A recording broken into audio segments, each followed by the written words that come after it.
Good afternoon. Thanks for joining us. A little aside before we start. I just read that Senator John Fetterman, the U.S. Senate, checked himself into a hospital for treatment of depression today. And the reason I mention this is we're really glad he's getting treatment, and we hope that it's a message for more people to get treatment who need it for mental health conditions and depression. I note this because mental health has been a particular challenge, particularly after COVID. And I think we get more and more people to recognize the positive benefits of mental health treatment, get over the stigma associated with it. We wish him well. I'll consider this an act of leadership to encourage people to get treatment for mental health. Speaking of mental health, we have been working on the True Blood issue in the state of Washington to get restoration of competency and better mental health for folks who are in the criminal justice system. We have seen a huge increase in the number of people who are being prosecuted for crimes that need to get treatment and restoration of their competency so they can have their right to a trial. And I'm encouraged by some of the discussion that's going on in this regard. People are coming forward. Senator Dingra has, I think, some really good ideas about how to provide additional competency restoration in outpatient settings, how to get people who have developmental disabilities and dementia to get that type of treatment. We're hearing some good ideas, and I look forward to progress in this regard. I want to talk about housing if I can. I'm pleased multiple efforts are underway, heading in the right direction so far in this legislative session. We have bills moving forward to try to increase the places where we can build housing for Washingtonians. We know we have a tremendous and chronic shortage of houses.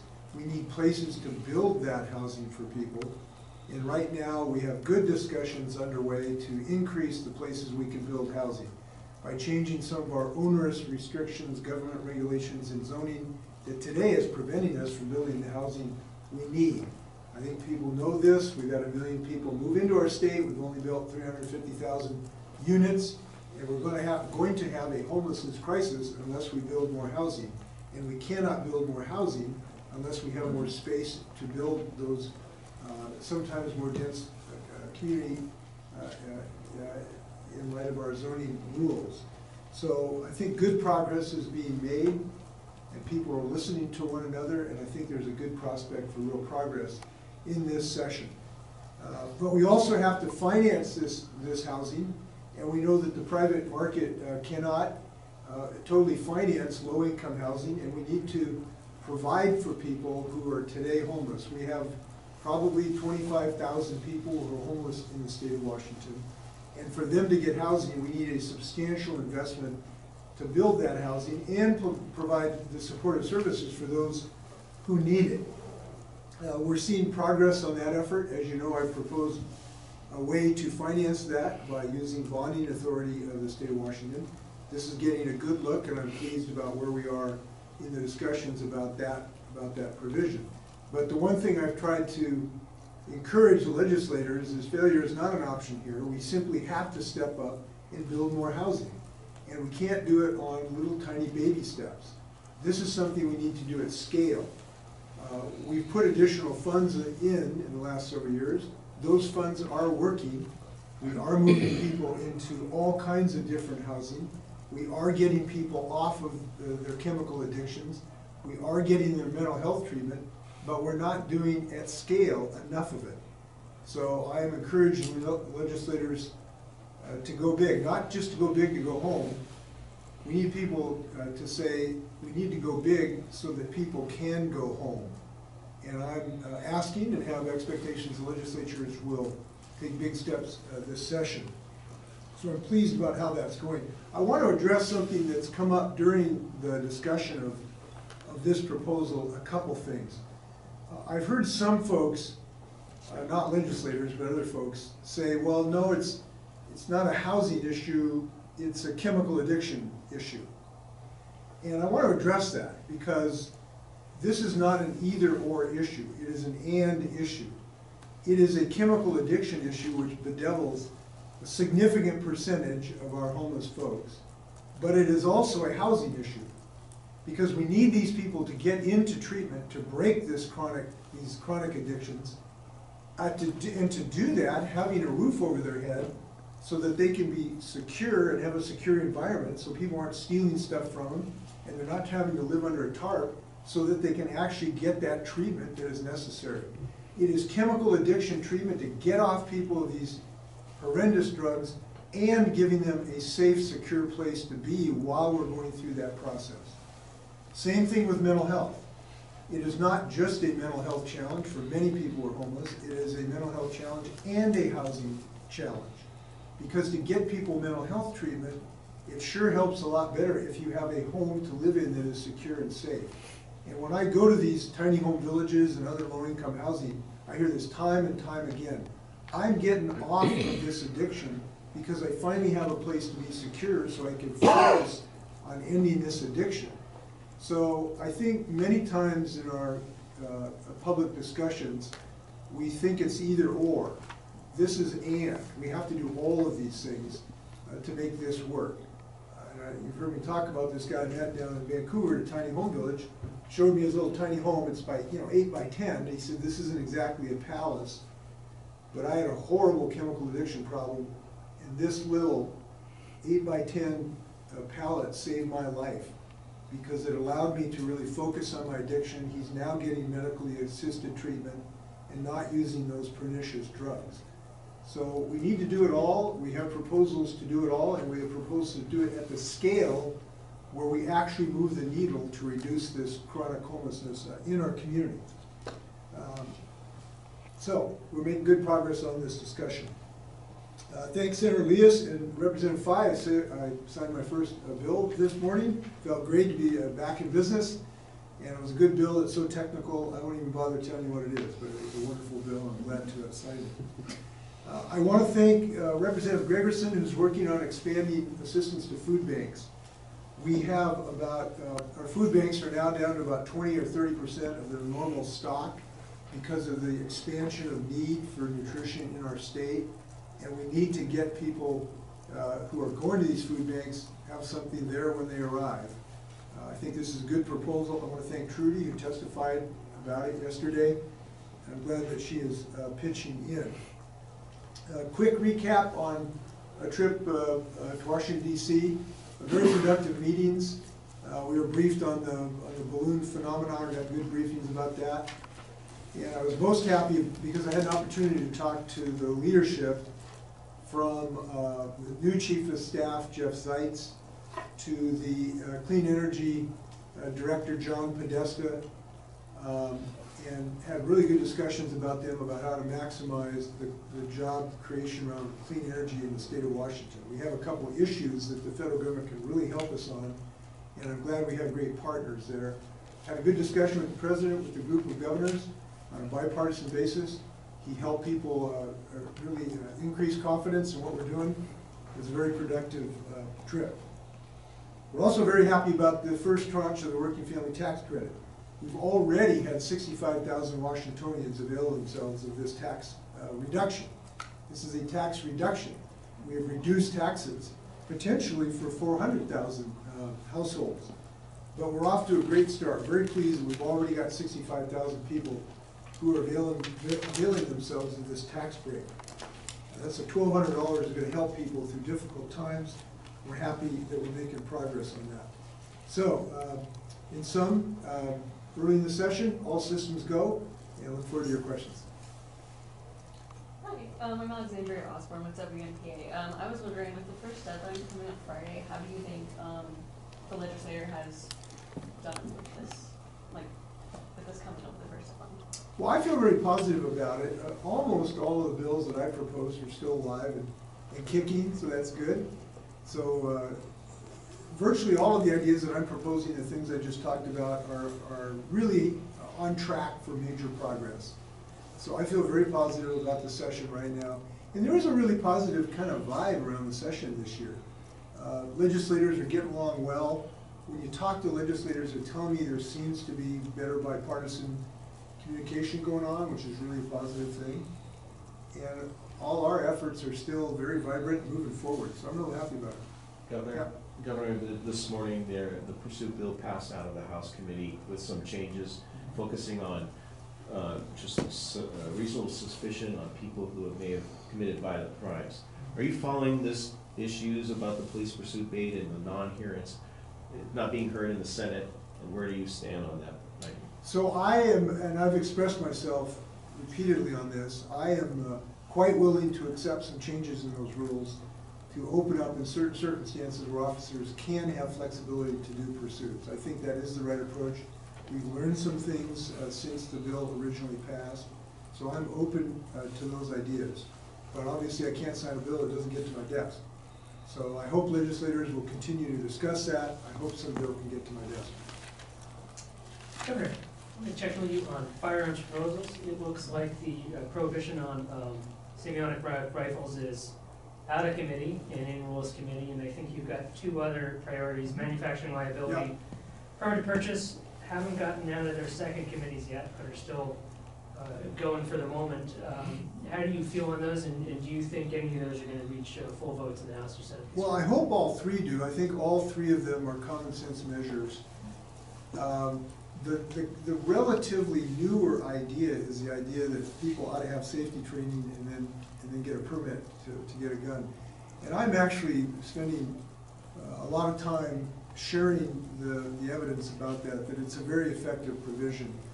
There was a research done by, I don't know which college it was, I can't remember what college it was, who looked at all of the gun safety provisions and concluded that this type of gun safety measure has the biggest impact in reducing gun violence.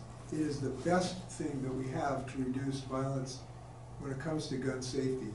So I'm sharing that information with legislators, and I hope that they get all three of these bills to me. And I'm particularly interested in that one because it has been shown to be so effective.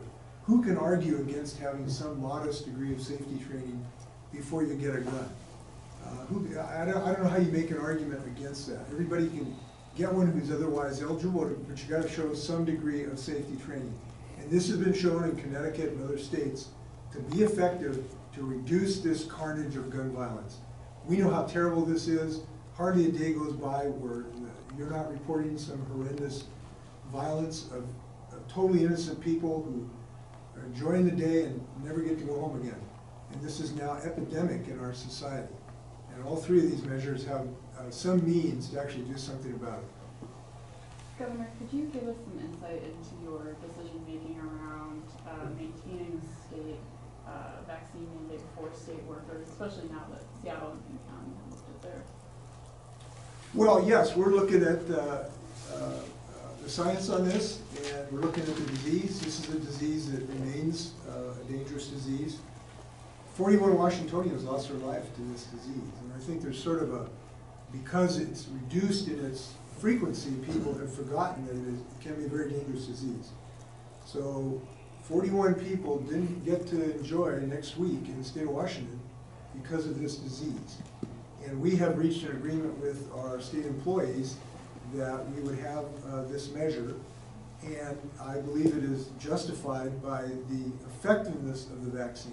It is very, very effective in reducing your chance of hospitalization and death. You might get the disease, but it significantly reduces your chances of hospitalization and death. And we want a workforce that is healthy because we care about them, but we also want them to be able to come to work. And when they get sick, they can't come to work. So this is a provision that is good both for our employees, but also for the public, so we can have people come to work. Our staffs, our public employees have accepted it and agreed to it, and we're doing our thinking.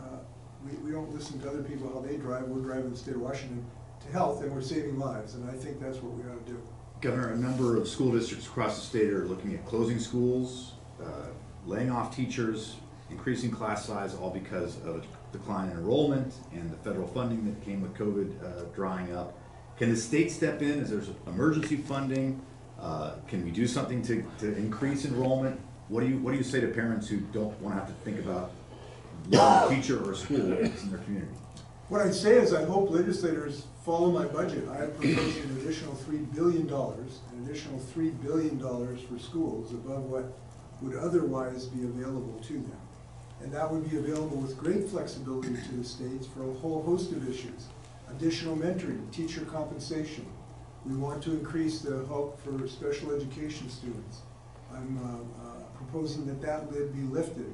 But we have $3 billion to do all of those good ideas that could allow districts to alleviate some of the problems with declining enrollment. But the declining enrollment is an issue outside of the governor's or the legislator's control. The fact of the matter is there's less children in public schools, and it's quite dramatic. There are half as many kids in the Seattle public schools as when I was in Ingham High School. So it's quite a dramatic shift, if you will, and legislators are alert to that. But one way or another, I am urging them to put more investment into our schools so they can alleviate some of these problems. And we know that our children are still under the shadow of COVID, and we know quite a number of them need some help, remediation, additional mentoring and the like. And so that's why I'm providing another $3 billion for them to help. Just to follow up, you mentioned COVID. Do you believe that the shutdowns, the vaccine mandate for teachers, any of that has contributed to a decline in enrollment? Why aren't the kids coming back? Well, I think it's like everything in life, there's multiple reasons. But COVID was a great difficulty for children, for educators, for parents, for families, for everybody in the whole community. It was very difficult. And we could not expect that we would have exactly the same level of performance without in-person learning. There's no question about that. Now, we saved a lot of lives because we made some decisions, as we talked about. We may have avoided 19,000 fatalities in our state, but these are very difficult decisions. It would not surprise me that that is one of the reasons that children have pursued other options. Homelessness is a problem for families. The ability to deal with our homelessness crisis has an impact on the success of our schools. I met with a woman at Mark Morris High School yesterday. Went down and saw my old coach, Billy Backamus, one of the winningest coaches in state history, by the way. And I met a woman, her name was Chris, I'm trying to remember the last name. She is the homelessness liaison for the homeless kids in that high school. And it's really hard for kids to pay attention to their homework when they're living under a tarp or in the back of a '69 Buick. And so doing something with homelessness is important. Getting people more chemical addiction treatment is important in the educational forum, both for the students and their parents. Having increased mental health is very important. Always tell me that the kind of things, when you get housing for these kids, they just blossom. She's doing the best she can when they're couch surfing and they're living in a tent. But when they get a stable house, they just grow like crazy. And so it's one of the reasons I'm pushing on housing so much. The CEO of the Regional Homelessness Authority in King County said 22% of their shelters are going unused. And when he was asked why can't you move people off the highways into these shelters, he said that the proviso with the state prevents that from happening. And the language of the proviso, according to what I look at, it says they have to be focused on permanent housing to applicants for the money that they're going to get from the state. Is that your interpretation of how the $143 million that was spent on the right-of-way initiative? Are people supposed to go into permanent housing and not into temporary housing when it's available? Well, no, I don't believe that proviso prohibited the use of congregated shelters. But what it did do, and I think wisely, tried to aim us toward more permanent solutions so that they would be more permanent.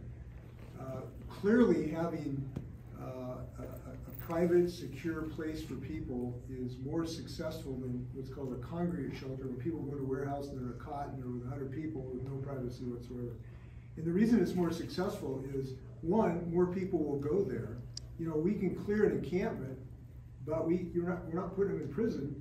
And if they just take their tent and go next door or back to Woodland Park Zoo, that doesn't solve the problem. We've also found that when people go into congregate shelter, they'll stay there for 2 nights and then leave and go right back out into another encampment. So these other methods that are private, what we found is when you have privacy, a door you can shut, and hygiene, and a place to put your gear, is much more successful at keeping people from being homeless, keeping them out of the homeless encampments. We want to close these homeless encampments. That encampment under the I-5 bridge right now, by the Ship Canal, totally unacceptable in the state of Washington. That needs to end as soon as humanly possible. But the best way to make sure it is a long-term solution is to get them into a place that's private and secure.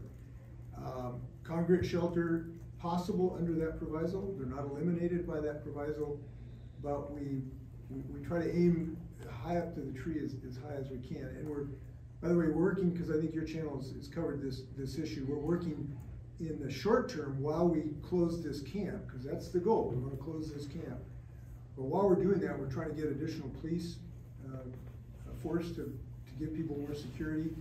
Our DOT people was out there this morning. There was a Seattle police officer there, which we're pleased to see. As we speak, literally, my chief of staff is talking to the city about how we have a coordinated police presence there. We're trying to do some of the trash pickup. They removed a bunch of the propane bottles. It doesn't solve the neighbor's concern, but we're trying to do everything we can as fast as we humanly can. Governor, Jeannie Lindsay with the Northwest News Network. I'm wondering how much data the state is collecting on how people go into shelters after freeway encampment removals. I mean, how many are going to shelters, do we know?